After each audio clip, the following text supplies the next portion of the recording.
Hello students. कल हमने ascidian tadpole larva का टॉपिक शुरू कर दिया था।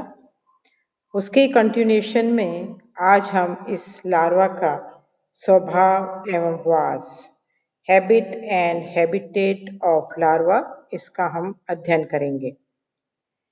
हैचिंग और स्फुटन के तुरंत बाद लार्वा प्रकाशवर्तिक और फोटो पॉजिटिव एवं भूया आवर्तित और जियो नेगेटिव होता है।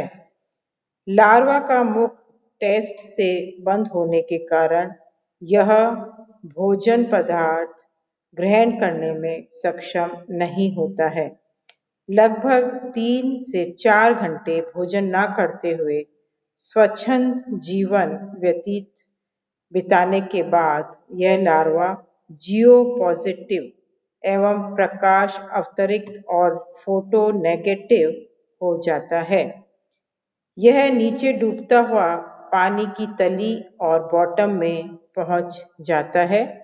यह अपने आसंजक पेपिला और एडेसिव पेपिला की मदद से अधस्तर और सबस्ट्रेटम से चिपक जाता है तथा इसमें कायांतरण और मेटामॉर्फोसिस प्रारंभ होता है, जिससे यह वयस्क अवस्था और एडल्ट स्टेज में परिवर्तित हो जाता है। लार्वा द्वारा उपयुक्त आवास का चयन आवश्यक होता है, क्योंकि यह लार्वा अन्य किसी आवास में जिंदा नहीं रह पाता है। अब हम इसका नेक्स्ट लेते हैं, प्रतिगामी कायांतरण और रिट्रोगेसिव मेटामॉर्फोसिस। एसिडियन लार्वा में कायांतरण की क्रिया विशिष्ट होती है। इसमें एक क्रियाशील स्वतंत्र रूप से तैरने वाला एक अधिक उन्नत लक्षणों एडवांस कैरेक्टर्स वाला लार्वा एक सरल, स्थिर एवं सुषुप्त अवयस्क, जिसको कहते हैं हम डोरमेंट एडल्ट, में परिवर्तित हो जाता है। इस प्रकार का कायांतरण, जिसमें लार्वा से वयस्क बनते समय लक्षणों का अपहासन और डिजनरेशन या प्रतिक्रमण और रिट्रोग्रेशन होता है, प्रतिगामी कायांतरण और रिट्रोगेसिव मेटामॉर्फोसिस कहलाता है।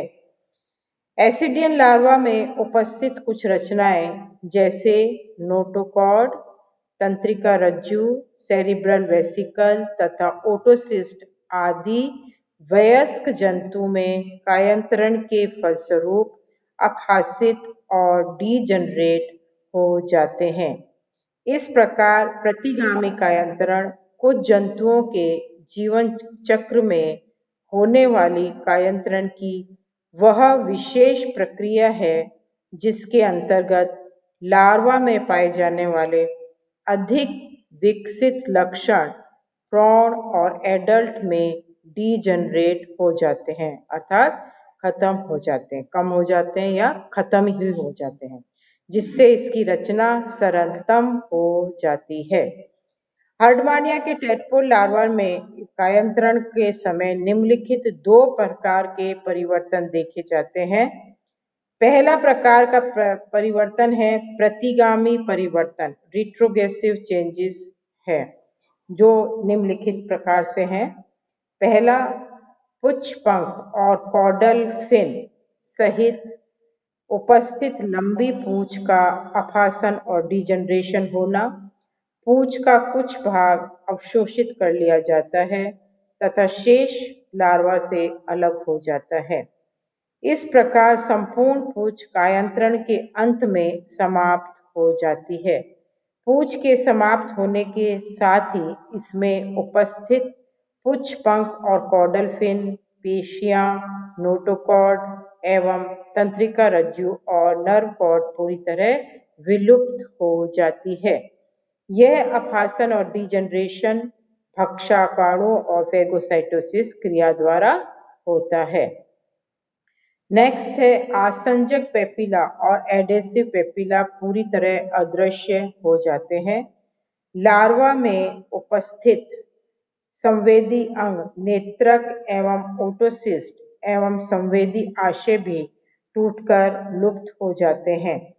लार्वा के चिपकने वाले स्थान आसंजक पेपिला एवं मुख के मध्य उपस्थित अग्रभाग में तेजी से वृद्धि होती है, जबकि एट्रिपोर सहित मूल पृष्ठ वृद्धि को रोकती है।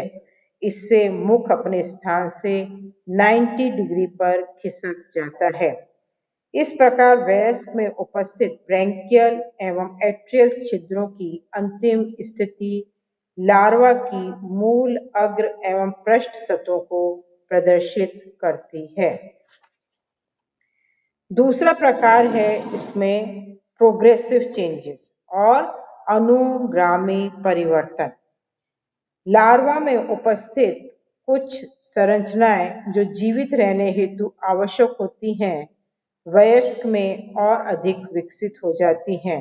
ये निम्नलिखित प्रकार की हैं। पहला है पुच्छ के लुप्त होने के कारण धड़ की आकृति, जो ट्रंक रीजन है उसकी आकृति नाशपाती के समान हो जाती है। इसके चारों कोनों पर 4 एक्टोडर्मी एम्पुले निकलते हैं तथा 2 छोटे आसंजन एम्पुले पृष्ठ पार्श्व तल पर भी बनते हैं, जो लार्वा को अधः स्तर से दृढ़ता से चिपका देते हैं। ये सहायक श्वसन अंगों और एक्सेसरी रेस्पिरेटरी ऑर्गन की तरह ही कार्य करते हैं। नेक्स्ट है इसमें लार्वा में उपस्थित तंत्रिका नली और न्यूरल ट्यूब।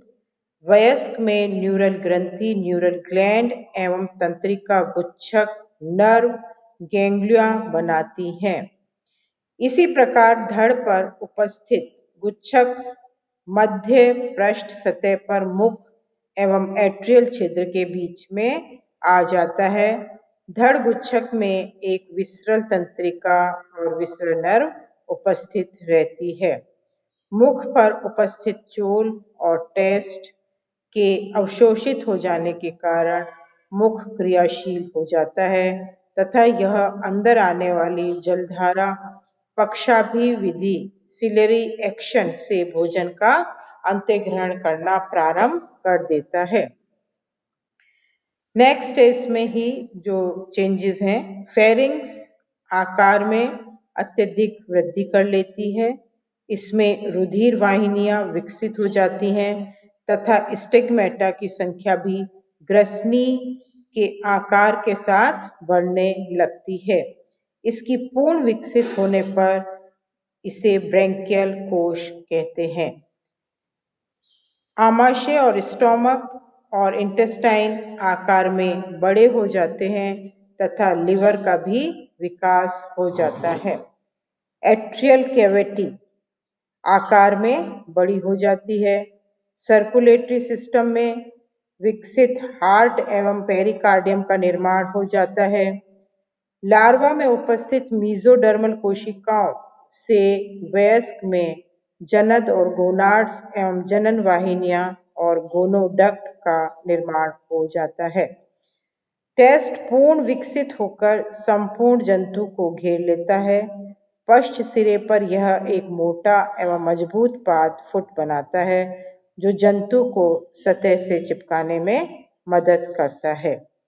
इस प्रकार एक सक्रिय एवं स्वतंत्र रूप से तैरने वाला जटिल रचना कॉम्प्लेक्स स्ट्रक्चर एवं कॉर्डेट लक्षणों वाला लार्वा एक नॉन मोटाइल और अचल, सरल एवं अविकसित प्रौढ़ एसिडियन में कायांतरित हो जाता है। इसमें केवल गिल स्लिट्स को छोड़कर शेष सभी कॉर्डेट लक्षण समाप्त हो जाते हैं। इसके अलावा इसका सिग्निफिकेंस क्या है? What is the significance of ascidian larva? इसके महत्व को पे हम ध्यान देंगे। Significance of ascidian larva. Herdmania एवं अन्य एसिडियन जंतुओं के जीवन चक्र में टेडपोल लार्वा की उपस्थिति निम्नलिखित प्रकार से महत्वपूर्ण है। पहला इसका है इसका टेक्सोनोमिक सिग्निफिकेंस, वर्गीकीय महत्व। लार्वा में वास्तविक कॉर्डेट लक्षण उपस्थित रहते हैं। इसमें नोटोकॉर्ड एवं तंत्रिका रज्जु का पाया जाना महत्वपूर्ण है। ये वयस्क में अनुपस्थित होते हैं। इन लक्षणों के कारण ही कोवेलोस्की ने 1869 में एसिडियन जंतुओं को कॉर्डेट प्रकृति का पता लगाया तथा इन्हें कॉर्डेटा समूह में रखा जाने लगा। पहले इनको अकशेरुकी जंतु और समूह में रखा गया था। इस प्रकार लार्वा वयस्क एसिडियन जंतुओं के साथ कॉर्डेटा संबंध को प्रदर्शित करता है। तो ये इसकी टेक्सोनोमिक इम्पोर्टेंस और सिग्निफिकेंस हुआ। दूसरा है इसका जातिवर्तीय महत्व, फाइलोजेनेटिक सिग्निफिकेंस। हेकल ने पुनरावर्तन सिद्धांत के आधार पर टैडपोल लार्वा को मुक्त रूप से तैरने वाला पूर्वज कशेरुकियों का संस्मृति माना गया है। ऐसा माना जाता है कि लार्वा विसर्पण करके एक अविकसित प्राणी में बदल गया, जो बाद में एक अचल प्राणी में रूपांतरित हो गया। थर्ड है इसमें जो इम्पोर्टेंस है, सिग्निफिकेंस है, प्रकीर्णन, डिस्पर्सल। एसिडियन वयस्क जंतु स्थानबद्ध सेसाइल होता है, जो अपनी जाति के प्रकीर्णन में सहायक नहीं होता, क्योंकि वो एक जगह रहता है। इन जंतुओं का लार्वा स्वच्छंद रूप से तैरने वाला फ्री स्विमिंग होता है, जिससे इन जंतुओं के जाति प्रकीर्णन स्पीसीज डिस्पर्सल में मदद मिलती है। इसी के साथ गतिशील होने के कारण लार्वा उपयुक्त भोजन एवं बचाव हेतु शरण स्थल खोज सकता है। इससे जाति के जीवित और सर्वाइवल ऑफ स्पीसीज रहने में मदद मिलती है। So this is all about this chapter, Ascidian tadpole larva. Thank you. Good day. Good luck.